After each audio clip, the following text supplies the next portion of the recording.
Olá a todos, estamos aqui de volta com o nosso podcast Interconectados da Intercompany e tô aqui com o Rafael, meu companheiro aqui na hora que a gente conduz os bate-papos, né? E hoje nós estamos com dois convidados, gente muito boa, que conhece muito da área de cybersecurity. Um deles é o Anderson Barreto, da IBM, e a gente está também aqui com o Marcos Ventura, o Marquinhos da Ingram.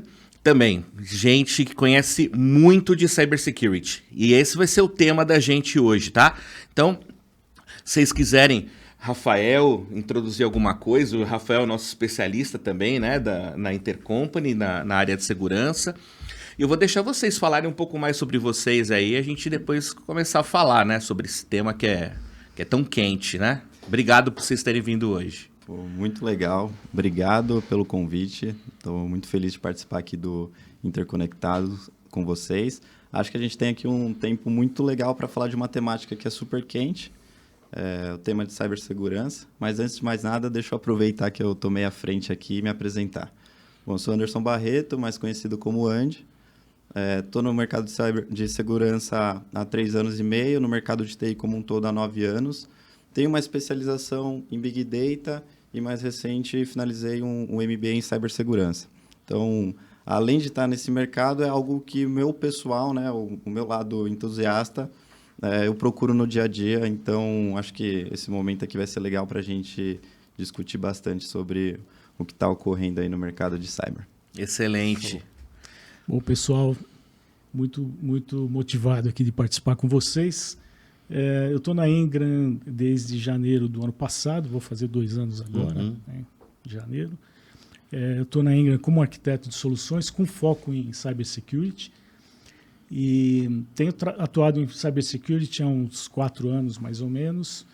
E o meu background, eu passei por algumas empresas fornecedoras de TI, Hitachi Vantara, trabalhei também na antiga Sun Microsystems, né?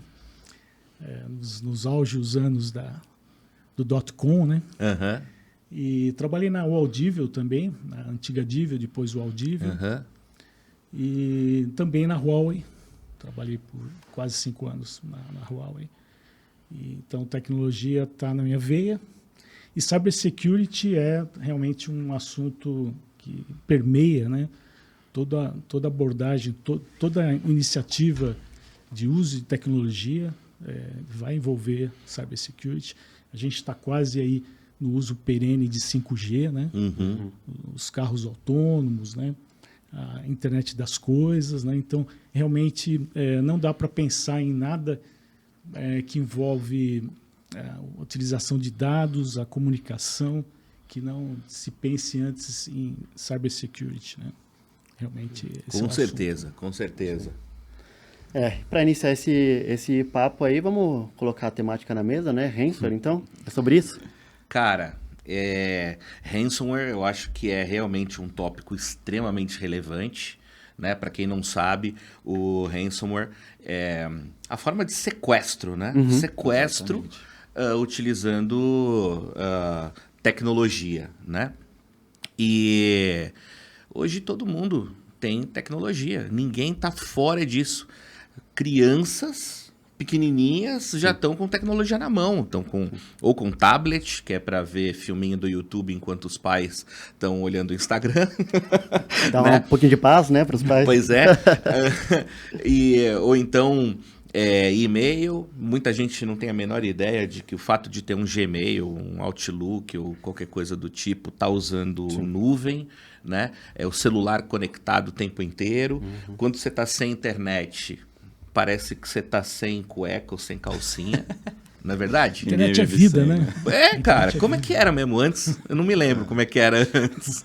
Apesar dos cabelos. Eu quero ver você ir para algum lugar sem Waze, né? Hoje em dia é praticamente impossível. E aí, de repente, tem um modelo de crime baseado exatamente nisso, né?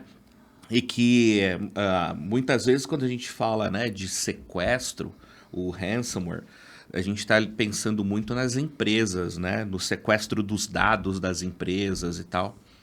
Mas tá todo mundo, né? diante disso? Tá todo mundo, a porta tá dentro do nosso bolso, não é verdade? Exatamente. E aí, vocês que são os caras, conta pra gente, como é que a gente começa se protegendo dessa Você ameaça? colocou um tema que deixa, acho que qualquer pessoa com cabelo em pé, né? A parte do ransomware em si é o sequestro dos dados, e aquela busca depois por uma negociação em si, e nem sempre o fim é o dinheiro, pode ser até uma retaliação, uma discussão de privilégio da temática dos dados que foram sequestrados, né? Então, acho que ele ficou mais popular se a gente buscar um pouco do histórico em 2017, com o ataque do WannaCry. Então, acho que esse foi um dos momentos em que o ransomware saiu do cenário que a gente falava muito dentro do ambiente de cibersegurança e, de fato, saiu na mídia, foi popularizando, gerou-se um alerta de algo que precisaria ser visto para não sofrer em si esse ataque, né? Para você ter ideia, nesse episódio, mais de 300 mil computadores foram acionados ali pelo ataque, né? Encontraram a vulnerabilidade em si e sofreram esse ataque para tentar fazer ali depois essa negociação dos dados que foram roubados. Quando a gente olha um pouquinho, até para explicar um pouco mais do ransomware, depois a gente entrar mais na temática de casos, né? Mas hoje existem 3 principais assim que eu vejo aí, também se vocês tiverem experiência de outros casos para comentar, de forma do ataque de ransomware, né? O atacante indo pela criptografia. Então, ele vai lá, vai invadir, vai criptografar e depois ele vai negociar para você ter a chave ou não. E quando a gente fala da negociação, um ponto importante é sobre o lastro, né? Qual que é a confiança de você negociar com um criminoso? Então, vamos dizer que eu preciso muito daquele dado que foi criptografado. Como que eu vou ter a certeza que se eu negociar, se eu fizer o pagamento ou entregar o que ele de fato está pedindo, eu vou ter aquela recuperação, né? Então, tem esse primeiro ponto de criptografia que eu vejo que é comum, é bem conhecido. O segundo é sem a criptografia, então pode ser por um roubo de credencial, por uma tentativa de entrada via senha, né? Em que ele vai criar um bloqueio para que o usuário não tenha acesso ali à informação e aí começa-se também a discussão da forma de negociar para ter o acesso de volta. E o terceiro é a exfiltração do dado, né? Então, para quem não conhece os modelos de ransomware, por isso que eu estou reforçando aqui, a exfiltração, ele basicamente vai roubar o dado ali de forma ilegal, né? Extrair para que a pessoa acesse ali e fala, poxa, minha informação estava aqui, não está mais. E aí ela vai receber de novo ou uma informação ou uma notificação sobre uma possível negociação para ter aquele ponto de volta. Então, só comentando um pouquinho, né, de como que funciona hoje os 3 meios que eu vejo de um possível ataque de ransomware. Você tocou num tema muito legal, que a gente hoje fala muito do meio corporativo, mas a discussão ela ultrapassa, né? São dados nossos, então tem regulamentações, um monte de coisa hoje para tentar, de alguma forma, proteger desde o lado corporativo até o lado CPF, mas a gente está aí altamente exposto. E eu acho que durante o papo aqui o pessoal vai ficar ainda mais cabelo em pé dos temas que a gente vai comentar, que a gente já vivenciou e vê aí no dia a dia nesse mercado de cyber. Sim, sim. Só complementando o que o Anderson pontuou, o Brasil, hoje, segundo dados levantados em 2022, ele foi o 4º país no mundo com mais ataques, a quantidade de ataques ransomware. Ficou atrás dos Estados Unidos, foi em primeiro lugar. Segundo, o Reino Unido. A Espanha em terceiro e o Brasil em 4º lugar. Cara. Com mais de 20 milhões de ocorrências que foram reportadas, né?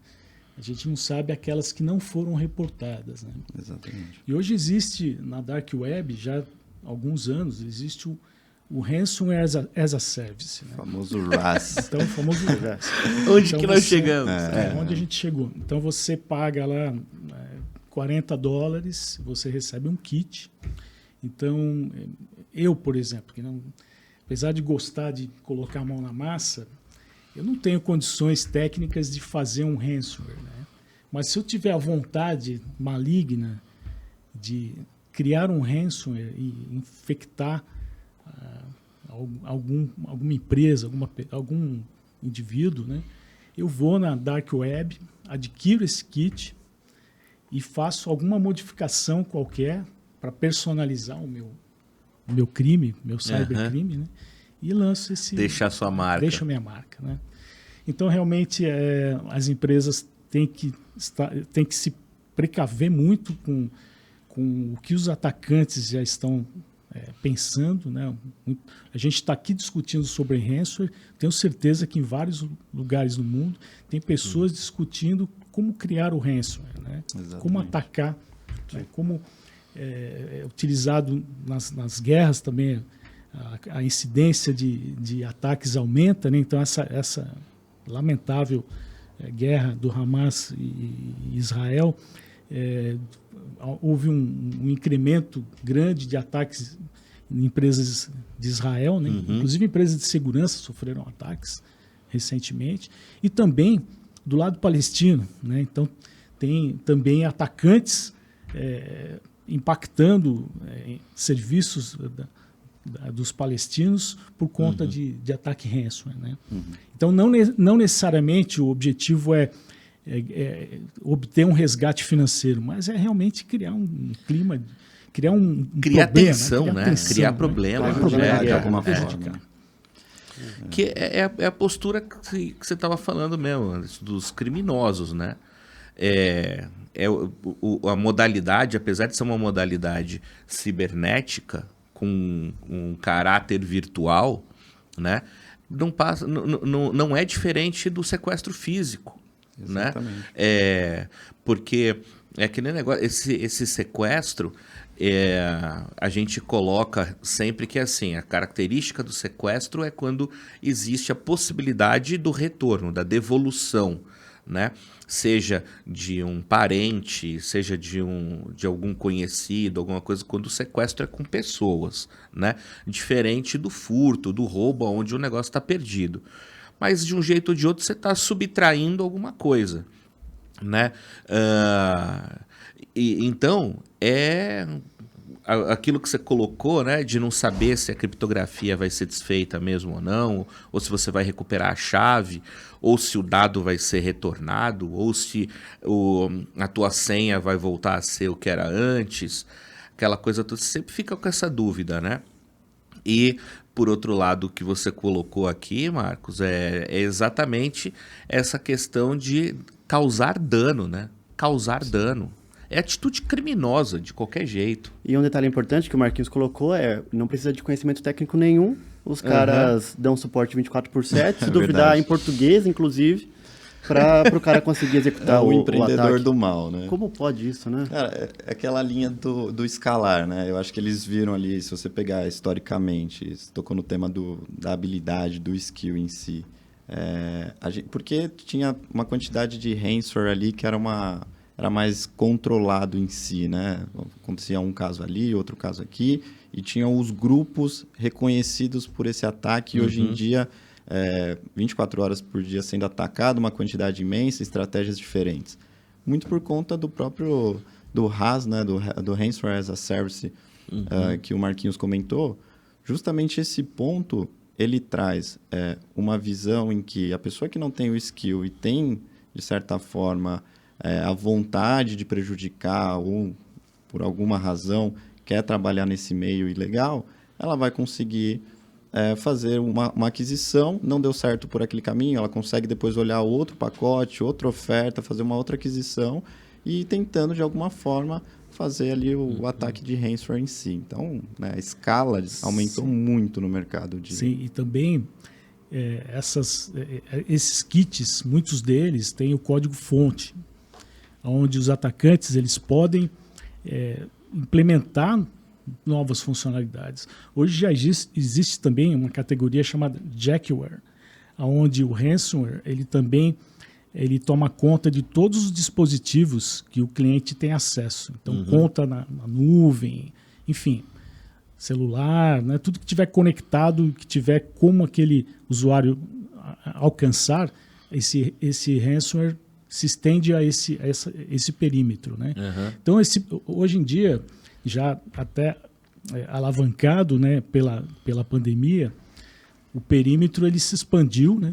Então, hoje não existe mais a segurança do perímetro, né? Então, a gente tem uma vulnerabilidade inerente à nossa nova realidade, né?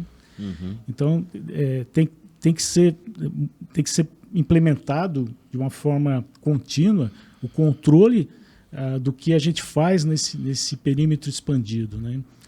Então, ferramentas que monitoram o comportamento do usuário são ferramentas importantes que as empresas... o nosso foco aqui não é só relacionado a empresas, mas, sem dúvida nenhuma, a preocupação maior é controlar uma organização de modo a proteger os ativos dessa organização, os dados, as informações que estão armazenadas, informações sensíveis. E esse perímetro expandido, você tem que ter um monitoramento do comportamento, chamado behavior, né? Tem ferramentas de análise do comportamento do usuário para saber se não houve roubo de credenciais, né? Como o próprio Anderson comentou, né? O caso de roubo de credenciais, que, por exemplo, pode vir de um atacante interno, alguém que está na empresa, mas sabe que vai sair ou está saindo da empresa, enfim. Famoso insider, né? Quer dizer, você precisa também, de uma certa maneira, criar meio de investigação, né? Mas aqui, levando para esse lado, o fator humano é muito importante, né? Porque cada vez mais, eu sempre traço esse paralelo, quando você está ali no seu bairro, você sabe o horário ou a rua que você pode passar tranquilamente onde você não é bom você ir. E a gente não tem no dia a dia essa mesma analogia olhando para o colaborador, porque as empresas, claro, tentam treinar, talvez, fazer o processo de conscientização, mas não é algo que venha de fora para dentro, é algo que sai de lá de dentro e muitas vezes, quando tem esse processo de treinamento e conscientização, eles acabam levando para familiar, parente e tal. Como a gente conseguir corrigir essa rota para que esses colaboradores que ingressem na empresa, eles já tenham noção do tipo, o que é um phishing, o que é um ransomware, sabe? Tem esse entendimento para que, quando uma vez dentro da organização, eles entendam, poxa, eu tenho que também ajudar na característica de proteção, né? Porque, afinal de contas, segurança não é uma responsabilidade de TI ou de segurança propriamente dito, mas é uma responsabilidade de todos, né? Isso até, esse negócio que você fala, responsabilidade de todos, deveria ser também uma responsabilidade da própria mídia, de divulgar esse tipo de situação, porque, ok, o tamanho do problema é grande quando acontece dentro de uma empresa, mas ele não deixa de ser grande quando ele acontece dentro de uma casa. Exatamente. Quando, por exemplo, um camarada manda um SMS para o meu pai ou para minha mãe, né, se passando por mim e pedindo dinheiro, né? Ou faz isso pelo WhatsApp. Hoje é como a gente estava falando no começo, está todo mundo inserido nesse contexto, né? Sim. Então, de repente, a gente está falando aqui de um sequestro dentro de uma empresa, onde vai gerar um prejuízo de 5 milhões ou 50 milhões ou 5 mil para uma senhorinha que ganha a aposentadoria, né? Sim.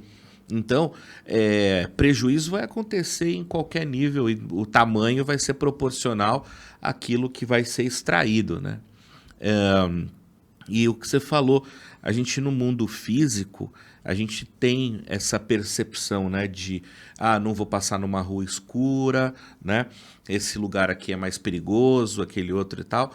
E se fala muito a respeito disso, né, nos jornais e tudo, né, sobre violência e tal.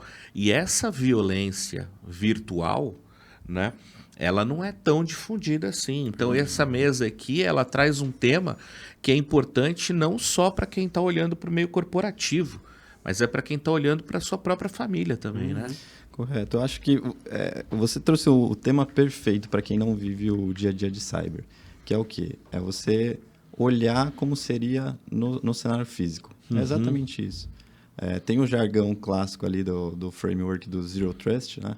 Que é nunca confie, sempre verifique, ou sempre valide aquilo. Então, o que eu sempre tento trazer ali também para o aspecto familiar, para meus pais, para meus avós, ali para alguém que está se inserindo no mundo digital, mas não veio nativo daquilo, é trazer realmente para a realidade do mundo físico. Assim como existia ali no passado o golpe da praça, o golpe de algo que te dava um dinheiro, etc., existe hoje de uma forma muito mais escalada no mundo digital. Então, a gente passou agora recentemente a Black Friday. É um momento ali que, para o cenário de cibersegurança, muita gente que não está nesse alerta provavelmente vai cair em algum golpe. Ou alguma página fake, que tem uma variação mínima ali que você não percebe, que você não olha o que está acontecendo. Eles criam, né, um design muito perfeito, um link muito perfeito para a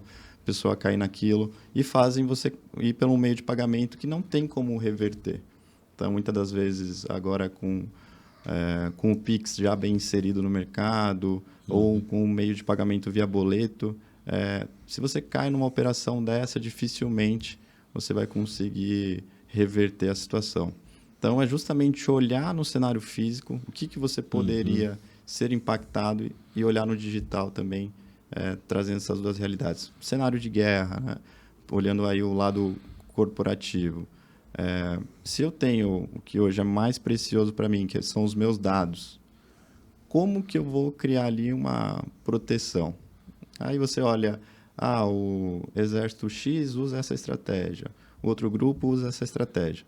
Então, a gente não vai encontrar uma receita de bolo para aquilo e nem só um modelo para se basear. Mesmo que ele esteja muito certo, como eu consigo criar camadas para eu me proteger. Então, acho que esse paralelo entre o físico e o digital se mantém e sempre se questionar.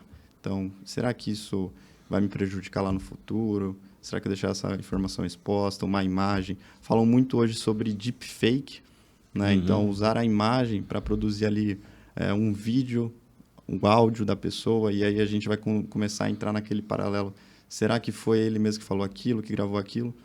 Então, a gente precisa realmente se questionar e sempre validar no cenário digital para não sofrer grandes impactos aí.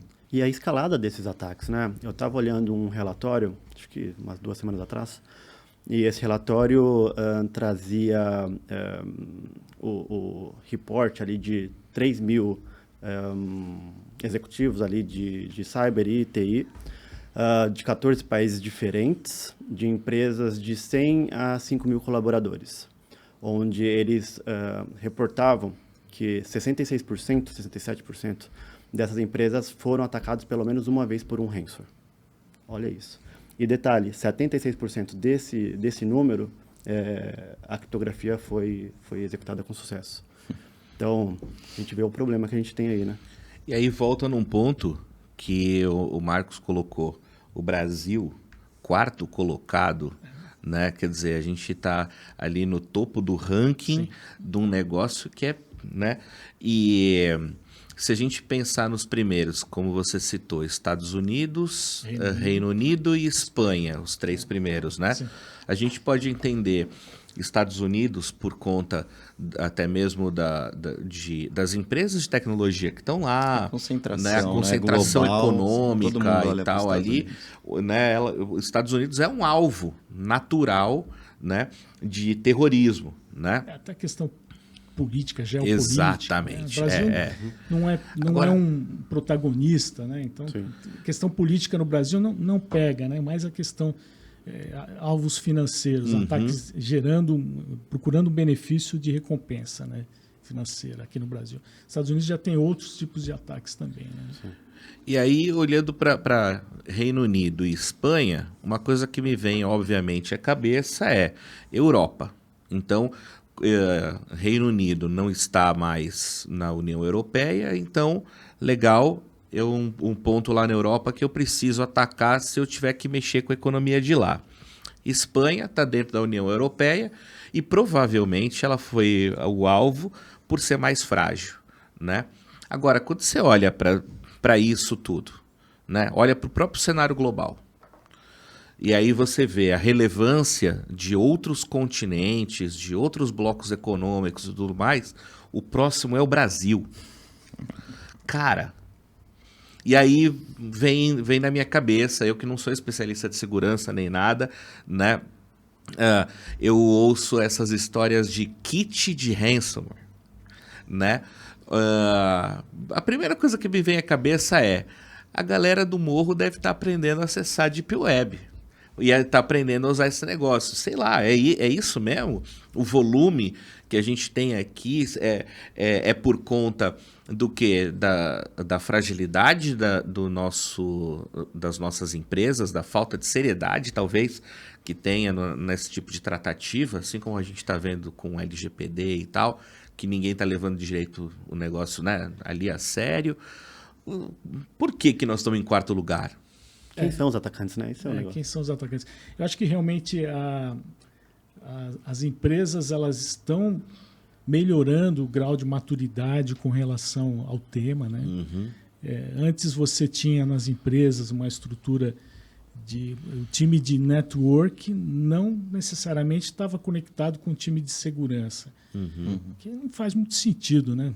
Na verdade, segurança permeia tudo, né? Então, todos os times da empresa têm que estar interagindo, tem que estar sob a interação do time de segurança de uma empresa.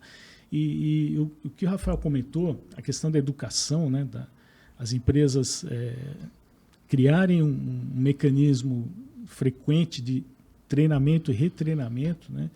A empresa onde eu trabalho, a Ingram, ela faz isso de uma forma muito plena, às vezes até irrita o colaborador, mas é uma necessidade, né? Porque você tem que ser reciclado mensalmente, fazer um curso ali de 10 minutos, 15 minutos no máximo, onde você assiste alguns vídeos, você vê as mensagens principais, você responde algumas perguntas e aquilo fica, né? E não só isso, nós recebemos pontualmente e-mails como se fosse um ataque, forjando um atacante, né? Então, e é interessante porque às vezes você está numa situação do dia a dia que você tem um reembolso para receber, por exemplo, ou você tem algum compromisso que está próximo do prazo ser cumprido, e você está na pressão ali, você vê aquele e-mail e fala, pô, realmente isso aqui, você faz sentido para você, né? se envolve com aquilo. É o que o Andy estava falando sobre a Black Friday, né? Essa semana agora, sexta-feira, é a Black Friday, né?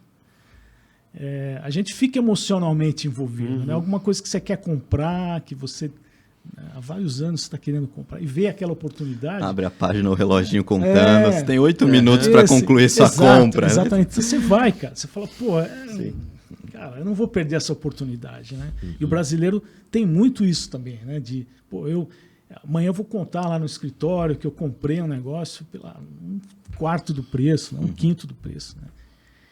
Enfim, as empresas têm que agir de uma forma sem emoção, então manter esse treinamento, essa reciclagem de cultura de cybersecurity para manter os funcionários no mesmo nível, né? Entendeu?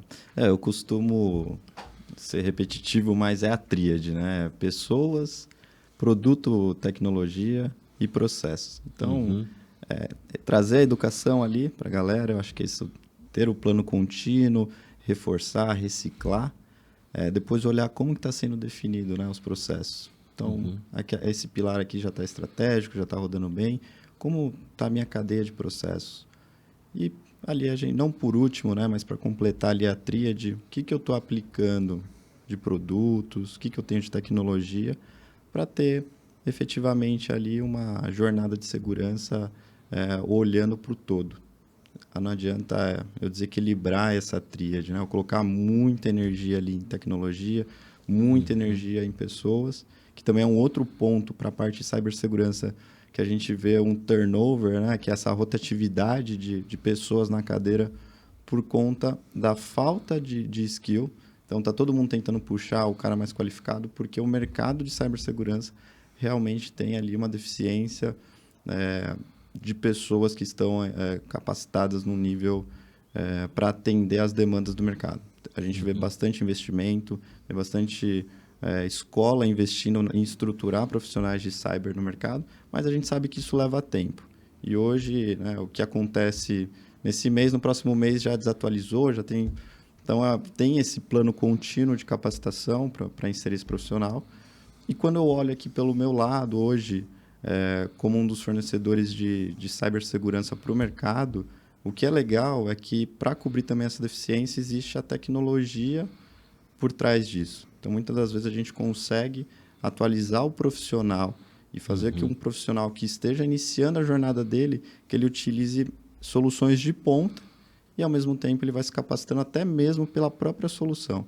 O insight da solução, a forma de atuar, simplifica essa jornada dele, né? É um dos meios que a gente encontrou hoje para suprir um pouco essa deficiência do mercado. E você colocou um ponto importante, que é a questão do processo, né? Quando você tem isso muito bem mapeado, você consegue saber claramente onde eu tenho que olhar, né? Onde está a minha joia da coroa? Onde estão as informações ali que são sensíveis e que eu tenho realmente que proteger? Porque senão cai naquilo, né? Quer proteger tudo de tudo e aí não consegue, né?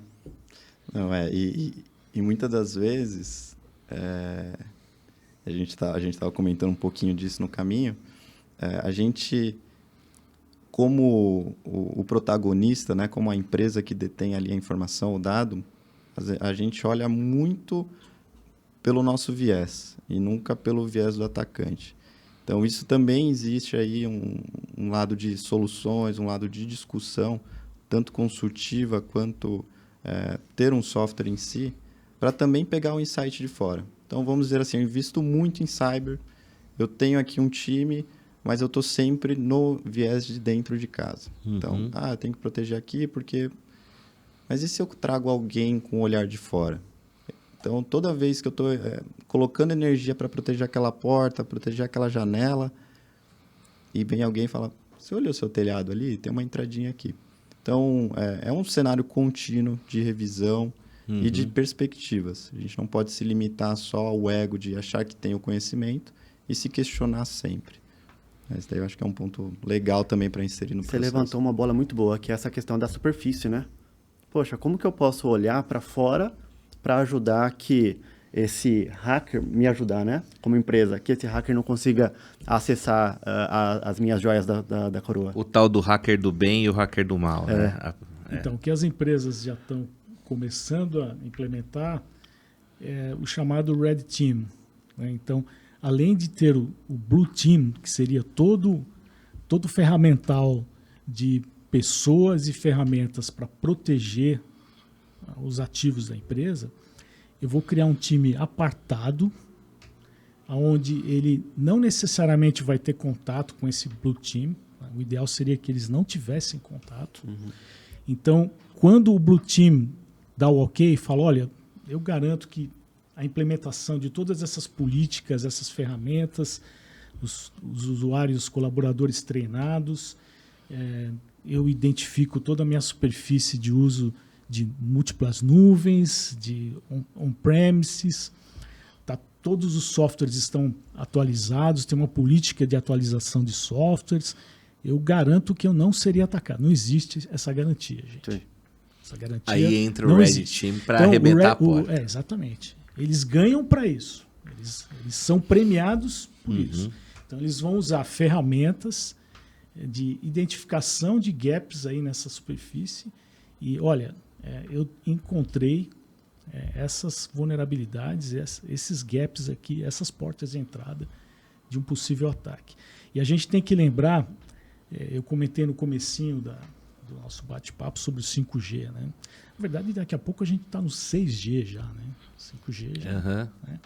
Mas, enfim, o 5G e a internet das coisas, o controle de processos industriais, isso é uma preocupação, é uma fragilidade muito grande já identificada pelas empresas, né?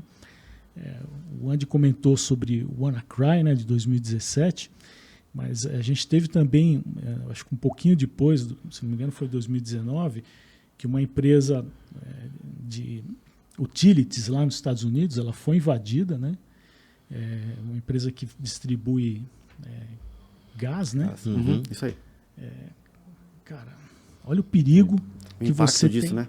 que você tem num ataque desse, né? Está envolvendo um ataque terrorista que pode ser controlado a partir, né, de assumir o controle de uma empresa dessas e começar a causar danos que vai gerar muitas mortes, muitos problemas, né, para a sociedade, né? Então, isso é algo muito importante que as empresas já estão se mexendo, mas eu acho que está um pouco ainda frágil, né?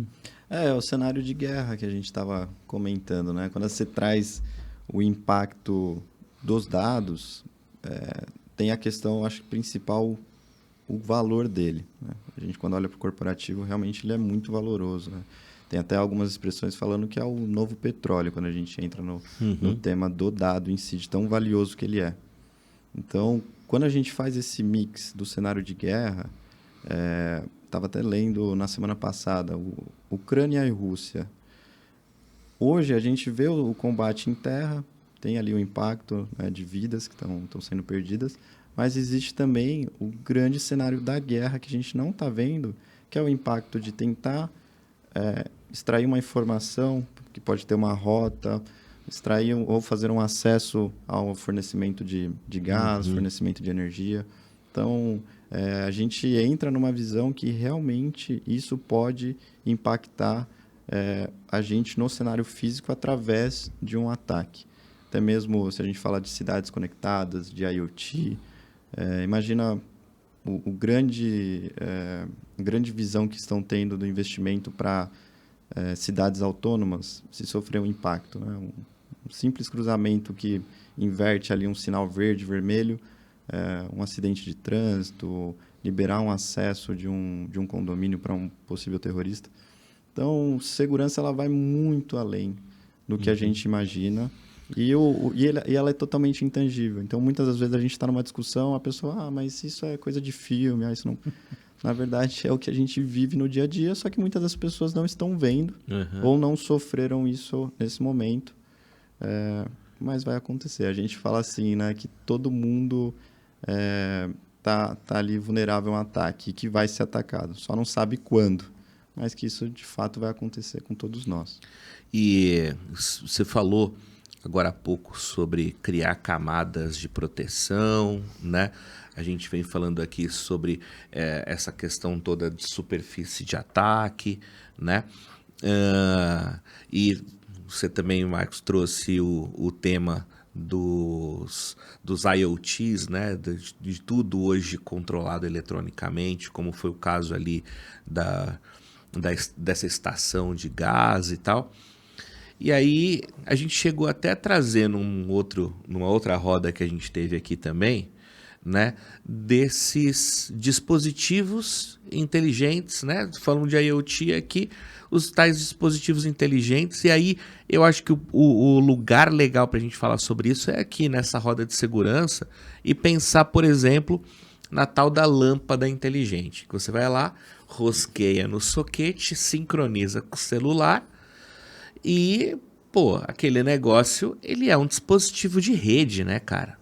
Você vai lá, no momento que você conectou com o seu celular, você tá com dispositivos alcançáveis, você tá com o teu Wi-Fi aberto para uma lâmpada, que, sei lá, às vezes tem ou não tem uma câmera embutida, enfim.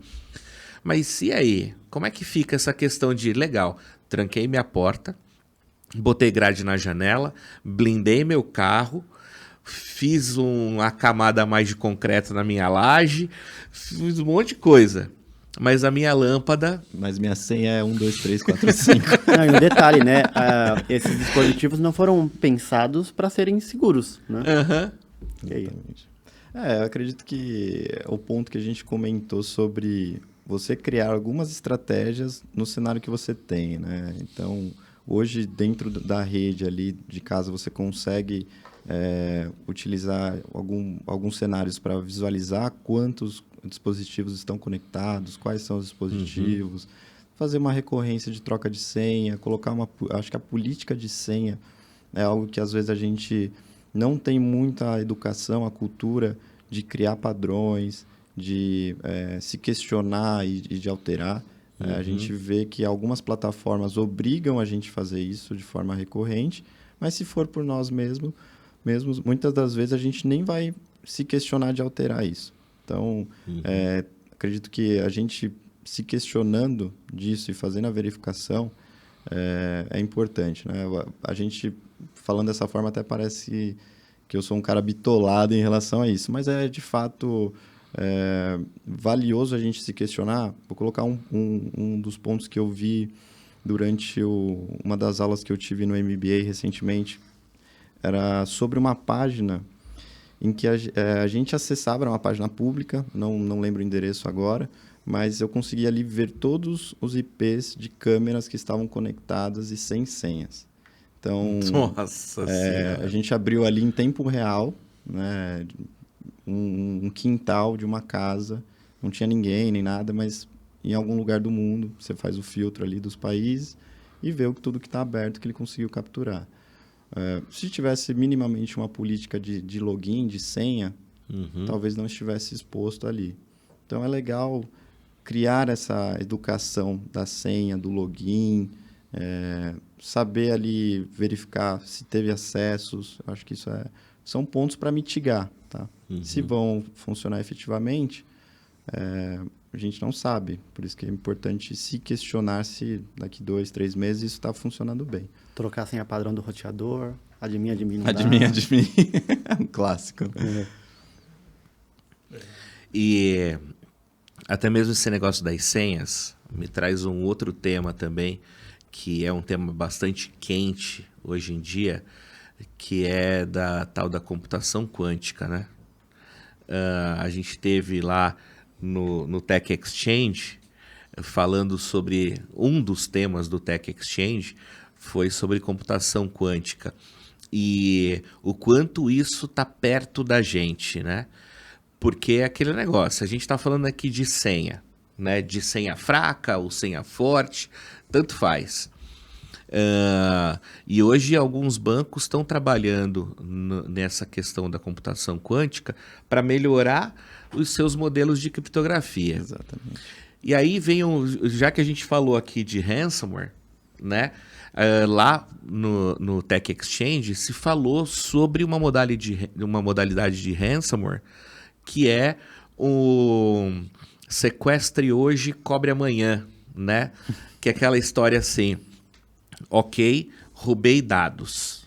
E esses dados aqui estão protegidos por criptografia. Dado estacionado, criptografado, eu fui lá, consegui invadir o hardware, né? E consegui baixar esses dados todos aqui. Não consegui ler nada.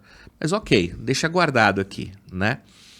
Aí vem os algoritmos de decriptação que hoje são bons, mas amanhã eles vão ser ridiculamente frágeis, né? E aí daqui 5 anos eu pego aquele dado que eu sequestrei hoje e uso um algoritmo quântico para ir lá e abro esses dados todos. Aí tem um monte de senha, um monte de credencial, um monte de coisa ali. E aí vem aquela pergunta, né? Quando foi a última vez que você trocou a senha? Se foi há mais de 5 anos, significa que a probabilidade de a sua senha ser a mesma daqui 5 anos é muito grande. Então aquele dado, apesar de ser de 5 anos atrás, ele é uma fotografia da realidade das pessoas que pode ser útil ainda, né? E aí aquilo ali pode ser instrumento de sequestro, né? Sim. Então, essa temática, né, de criar uma cultura de cybersecurity hoje, para que isso a gente possa evoluir junto com essas tecnologias todas, é fundamental, né? E leva para uma questão realmente que vem da educação em casa, né? A gente tem que ensinar nossos filhos a terem uma postura segura nas redes virtuais, assim como eles têm nas redes sociais físicas e tal, né? Não deixa o seu copo abandonado na mesa quando você for numa balada, né? E um outro ponto que você trouxe também, Anderson, que eu queria levantar outra vez, é a questão do deepfake, né? E esse negócio do deepfake, ele não é coisa nova, né? Quantas vezes, quer dizer, talvez aqui Anderson e Rafael não tenham passado por esse tipo de situação como pais, né? Mas o Marquinho e eu acho que a gente já teve esse tipo de situação, né? Eu, há 15 anos atrás, eu estava lá sentado no meu escritório em casa, né? Minha esposa e a minha filha tinham saído para ir no shopping. E, né? Normal. Alguém que provavelmente observa a nossa rotina, né? Me ligou no meio da tarde e aí eu ouvi gritaria no telefone e o cara falando: tô aqui com a sua mulher e com a sua filha, eu vou matar as duas se você não fizer um depósito em dinheiro na conta assim, assim, assim, assado. E nessa hora, meu amigo, você não sabe se é fake, se é verdade. Você tenta pegar um outro telefone. Se você tiver a facilidade, há 15 anos atrás, a gente ainda usava telefone de mesa e celular, né? Então, ali, de alguma maneira, eu tentei ligar para uma delas e perguntar se estava tudo bem. Só que nessa hora, o tempo voa de um jeito que 3 toques significa que, não atendeu, deve ser real. É uma loucura, cara. É uma loucura esse negócio. E isso era o deepfake de 15 anos atrás, né? Sim. Sim, sim. Só aprimorou, né? Eu passei também por essa experiência, mais ou menos nessa época também.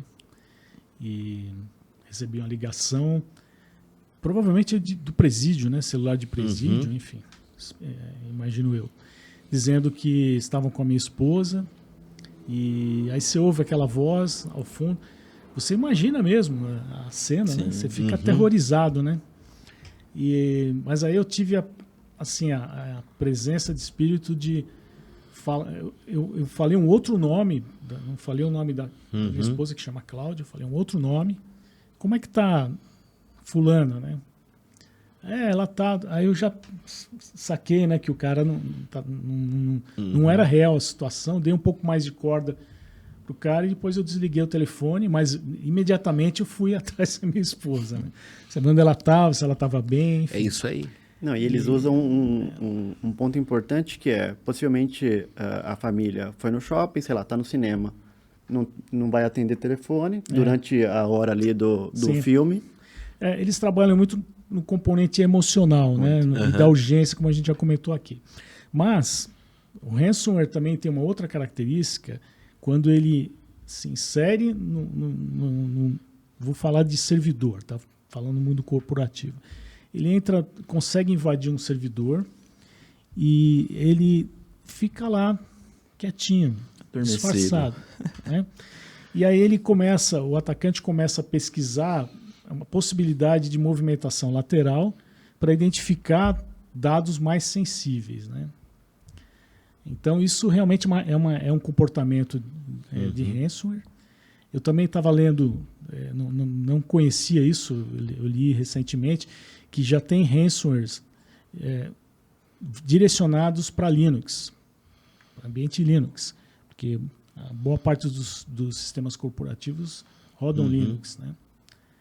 E esses ransomwares, eles são extremamente perigosos porque eles tomam o cuidado de não infectar as estruturas básicas para não impossibilitar o sistema de rebootar, não corromper o sistema Linux, né? Não vai ficar lá no barra, no barra USR, vai ficar em algum outro diretório lá dormindo para não impactar nada, para não corromper, eventualmente corromper essa base essa estrutura de E tu arquivos do Linux. fica né? de olho nesse negócio, Você amiguinho. tem que ficar esperto. E alguns desses ransomwares, eles são Linux/Windows. Então, é o mesmo código, tanto Se faz, aplica, né? Se aplica aos dois. E o que as empresas podem também pensar, né? Pensar em ferramentas de detecção, isso voltado, por exemplo, a endpoints. Você tem uma ferramenta de endpoint que ela não é visível por parte dos atacantes. Ela fica escondida, então o atacante não sabe que tem lá um EDR instalado. Então, esse tipo de solução é interessante. Existem ferramentas no mercado que fazem isso. Fica a nível de kernel, né? Fica a nível de kernel. E você levantou um ponto interessante, que é essa questão do ataque, mas como que as empresas podem se preparar para responder a isso, né? Como que elas podem estruturar para que tenha algo efetivo, né? E consigam ter uma resposta eficiente? Que uma coisa é isso, a questão da educação, né? Para que as pessoas não se transformem em veículos, em portas de entrada, né? E a outra coisa é justamente a parte da estrutura da empresa, e aí vem essa questão de segurança na rede, né? E tal, essas ferramentas... Monitoramento de eventos. Né? Então, se você não basta ter os colaboradores treinados, não basta ter os softwares atualizados, não basta ter as ferramentas de segurança implementadas. Você tem que monitorar os eventos que estão acontecendo. E, melhor, correlacionar esses eventos. Então, ferramentas de correlacionamento, que são ferramentas que vão acabar sendo o CIEM, né, um sistema de gerenciamento de eventos, né, de informações de segurança. Você vai pegar log de todos os componentes ativos no teu ambiente. Você vai pegar os logs, essa ferramenta em tempo real, ela faz o correlacionamento e tenta identificar padrões de comportamento suspeito. Usar então, inteligência de dados, regras, né? Existem regras que permitem identificar, olha, foi uma tentativa de derrubar uma porta num switch, foi a tentativa de derrubar o DNS ou derrubou o DNS, enfim, várias situações ocorrendo num instante muito próximo, um segundo muito próximo um do outro, em diferentes componentes, podem estar configurando um possível ataque, né? Ou uma possível invasão. Né? Até a visibilidade completa, né? Acho que o ponto que o Marquinhos trouxe é essencial. Você não consegue proteger se você não está vendo o que está acontecendo. Então, quando a gente traz aí o aspecto de ter um CIEM, é algo que a gente realmente tem que olhar como um pilar estratégico de segurança para desenhar como que eu vou me posicionar em relação a isso que está vendo. Qual que é a minha postura de segurança em relação a esses ataques ou ao meu ambiente em si. Um outro componente ali que compõe, né, um CIEM de uma forma efetiva é também a parte que o mercado chama de UBA, né, ver o comportamento do usuário. Então, estou olhando ali para os logs, fazendo correlação e tudo mais, mas e o meu usuário? Como que eu também consigo fazer uma visão de comportamento? Se eu conseguir ir a mais ali, o que eu consigo adicionar? Vou olhar para a minha rede, capturar ali o flow, ver também, correlacionar e ver o que está acontecendo, não só para a visão do log. Então, esse é um dos cenários que eu vejo no dia a dia com muitos clientes também. A gente estrutura essa visão. Hoje, trazendo aí um pouco do cenário da IBM, a gente tem uma das soluções que é líder no quadrante do Gartner há 14 anos consecutivos, que é o QRadar. Acho que o mercado, para quem está inserido no âmbito de segurança, já ouviu falar, já trabalhou, conhece, que realmente é uma solução referência.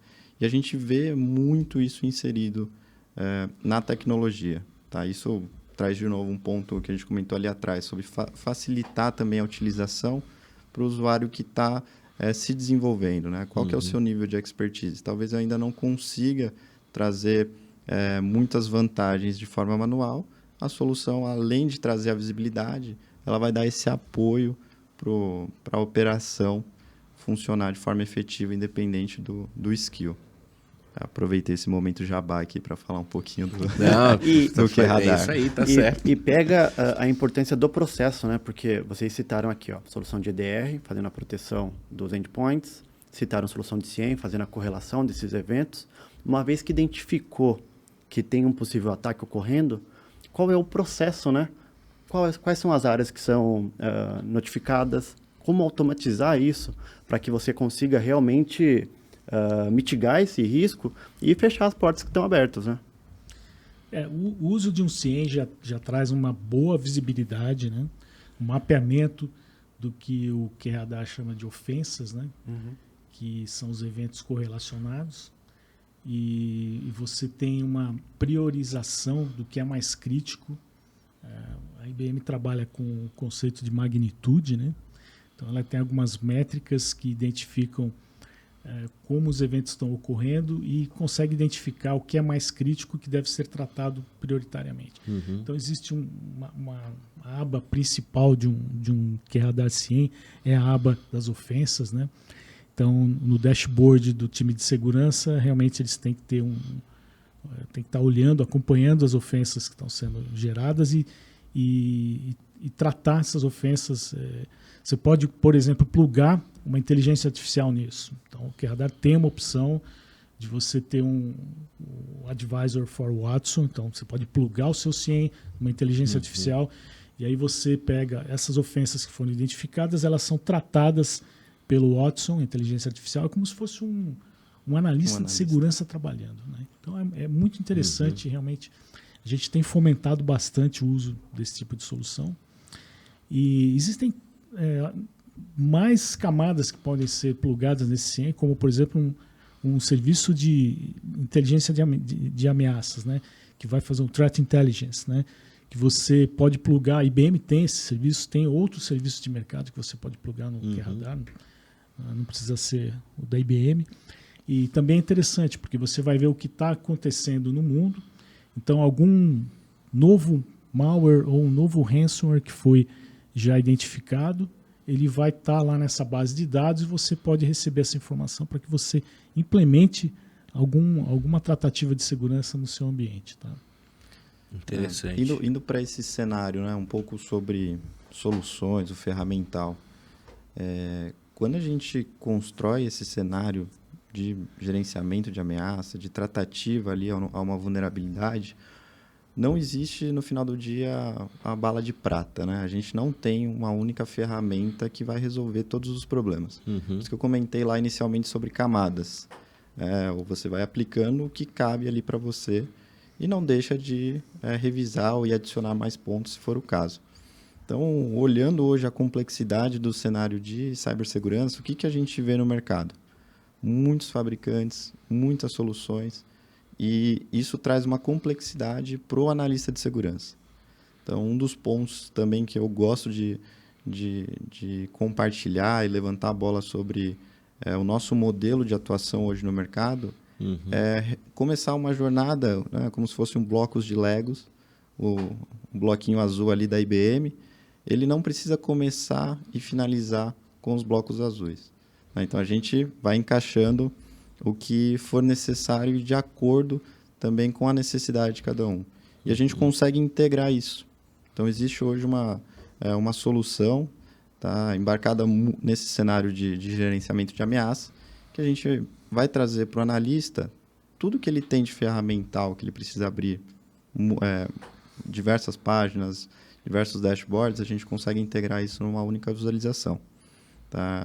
Então, isso é uma coisa que traz ali um ganho de tempo, né? E uma autonomia quando a gente olha para o cenário de ataques. Quando a gente pensa que o tempo ele é crucial para uma resposta a incidente, eu tendo isso consolidado, eu consigo ter um ganho de tempo na resposta ao incidente. Então, é um ponto bem legal também de destacar. Não, isso é muito importante porque você tira o leque de visualização, né? Imagina, o cara tem que acessar 5, 6, 10 consoles diferentes para conseguir identificar um possível ataque ou mitigar eles. Ao invés disso, você correlaciona tudo em uma só e ali você tem, de uma forma facilitada e muito ágil, a informação que você precisa para resolver aquele incidente. Exatamente. E, de novo, independente do fornecedor. Isso que a gente quer trazer esse viés de segurança para o ecossistema. A gente não quer obrigar que toda aquela jornada comece efetivamente com a gente e termine com a gente. Claro, a gente consegue atender de ponta a ponta. Isso daí é um ponto também legal para destacar, mas é como a gente traz a segurança, como a gente trabalha em parceria para que esse ecossistema evolua. A gente trouxe aqui desde o primeiro momento, é nítido que é uma temática que ela é nova, mas ela é muito acelerada. Os impactos são muito rápidos. Eu digo nova, claro, sempre existiu, né, a preocupação de cyber e tudo mais, mas eu digo da criatividade, da evolução, do olhar desde o lado malicioso para essa frente em si. Então, foi um bom ponto, Rafa. Show.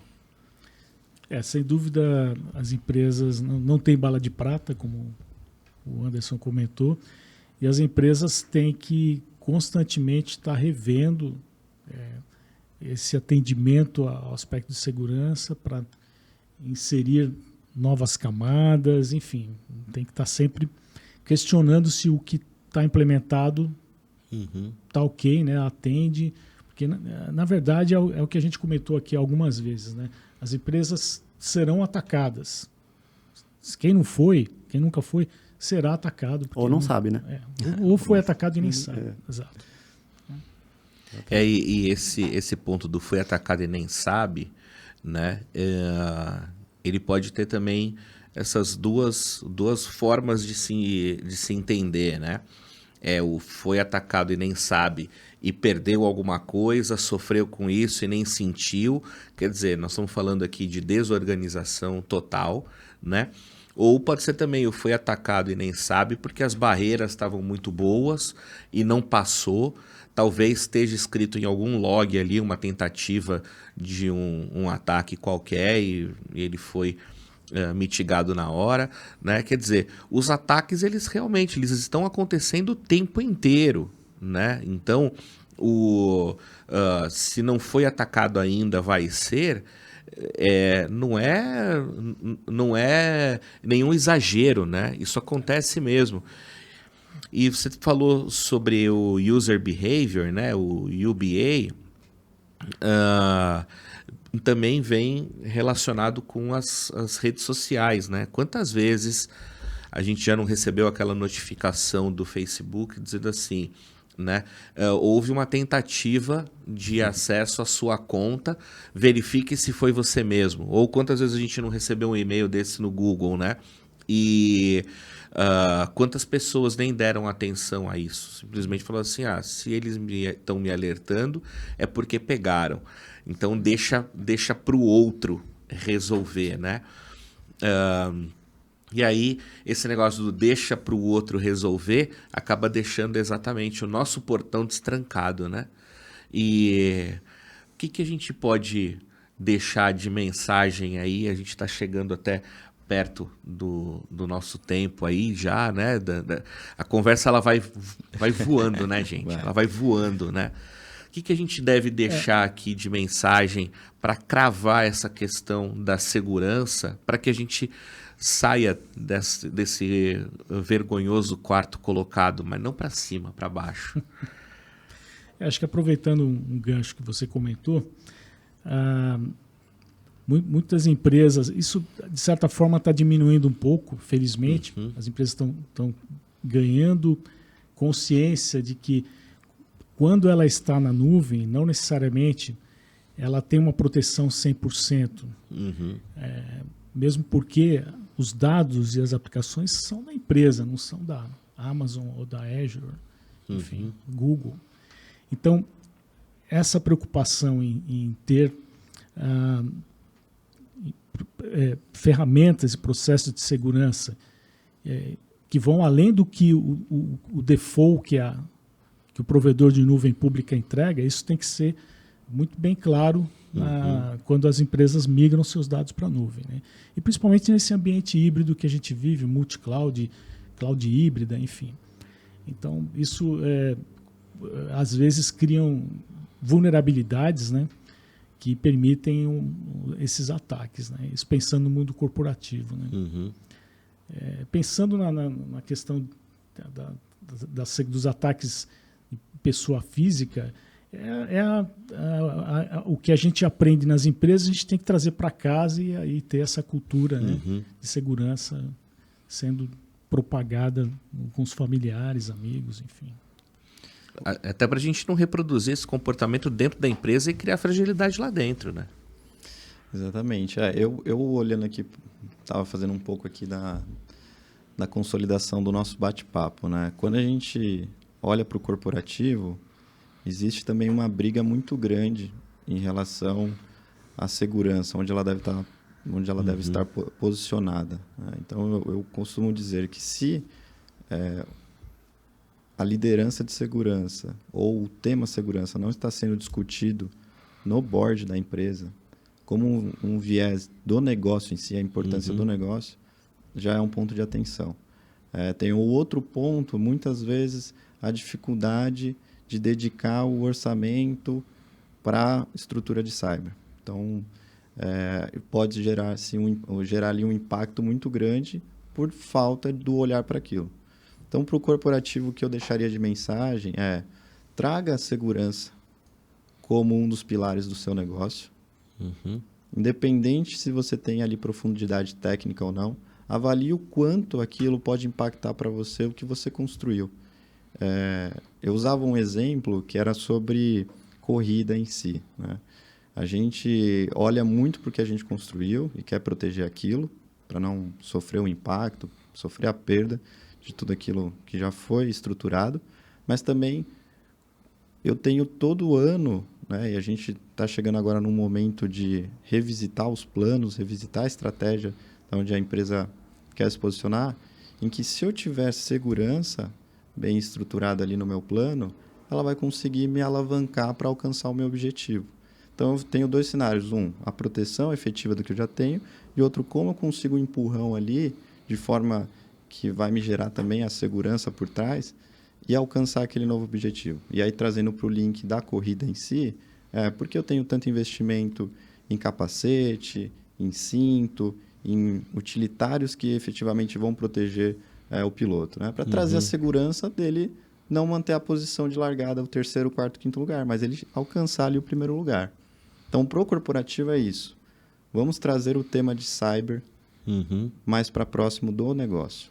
E isso vai trazer o resultado da onde eu estou olhando. Quando eu olho para o cenário do CPF, da pessoa física, um ponto de atenção para os pais, ou para o olhar para quem tem a família que está começando a ser inserido no âmbito digital, uma vez na rede, aquilo não tem como ser desfeito, né? Então, é avaliar o tipo de conteúdo que eu vou publicar. Então, desde do posicionamento, né? A gente fala de redes sociais, o que eu vou postar ali, quem que eu vou levantar uma bandeira ou outra, o porquê daquilo. Então, tá bem certo do que você está fazendo em relação à sua imagem. E sobre os dados. O que eu efetivamente vou compartilhar ali? Minha idade é uma coisa relevante para eu colocar publicamente? O meu endereço é relevante? Um alerta até para os pais em si, né? Poxa, pegar filho na escola, tirar uma foto com uniforme. Então, a gente tem que ter esse senso de atenção do que eu estou colocando em exposição. E quando a gente fala de dados, né, a confiança do terceiro.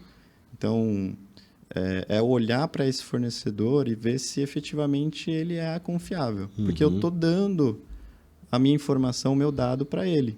Então, poxa, não, mas ele que sofreu o incidente, mas eu, de certa forma, também tenho que fazer o cenário de estudo, de saber, vale a pena eu entregar o meu CPF, o meu endereço, o meu dado de cartão de crédito para essa empresa? Então é isso, é se questionar, né? Nunca confiar. Acho que a abordagem do Zero Trust, ela sempre vai ser efetiva, né? Nunca confie, sempre verifique, desconfie. Então, isso se aplica para os dois cenários. Tem alguma coisa muito fácil ou muito vantajosa?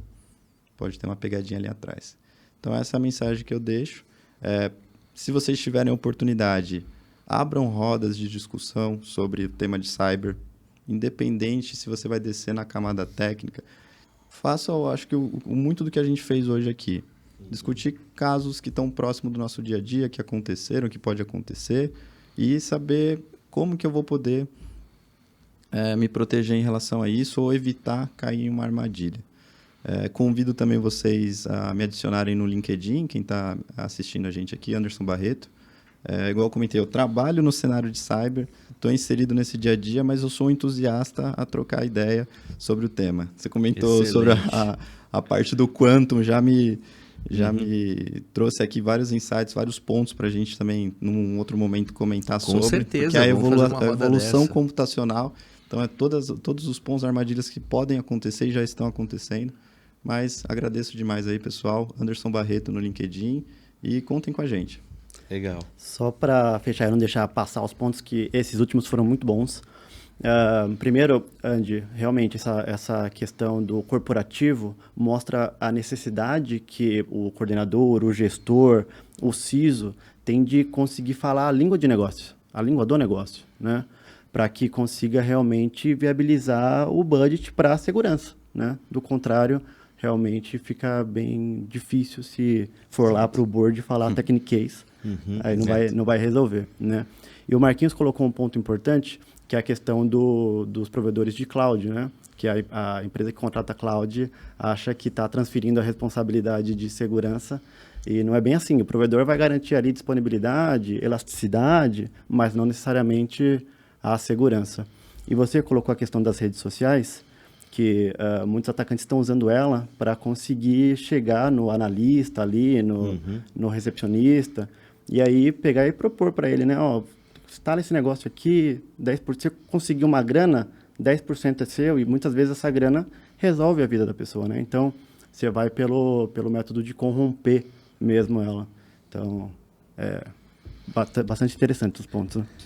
É isso aí, gente. É um tema para a gente, como você colocou, Anderson, botar na roda para conversa, né? Em todas as situações. Segurança não pode mais ser aquele negócio de minha empresa tem um time de segurança, então eu não tenho que me preocupar com isso. Ou meu provedor tem segurança, eu não preciso me preocupar. Quer dizer, é uma preocupação de todo mundo, né? Isso aí. De todo mundo. Legal, muito obrigado por vocês terem vindo aqui. Eu que agradeço pelo convite de vocês. Aprendi demais com vocês muito, três, né? aqui. Poxa, algumas siglas aqui que surgiram no meio da nossa conversa, que a gente vai pegando aqui e tal. Pô, sensacional. Anderson, mais uma vez, obrigado. Marquinhos, você quer deixar também o teu contato no LinkedIn para a galera falar com você? Fiquem à vontade, sou Marcos Ventura. Acho que é fácil achar lá no LinkedIn. Bacana. Ainda mais com as referências, né? Ingram e IBM, vai ser fácil ali na hora que falar assim, ó, quem é? Tá ali. E tem imagem de vocês também, né? Então, se vocês estiverem com a foto certinha, tá aqui. Legal. Rafa, top. Tema muito, muito legal, né? E é isso aí, gente. Então, a gente se vê no próximo Interconectados. Até lá. Dá tchau, Tux. Valeu, pessoal. Valeu. Até a próxima.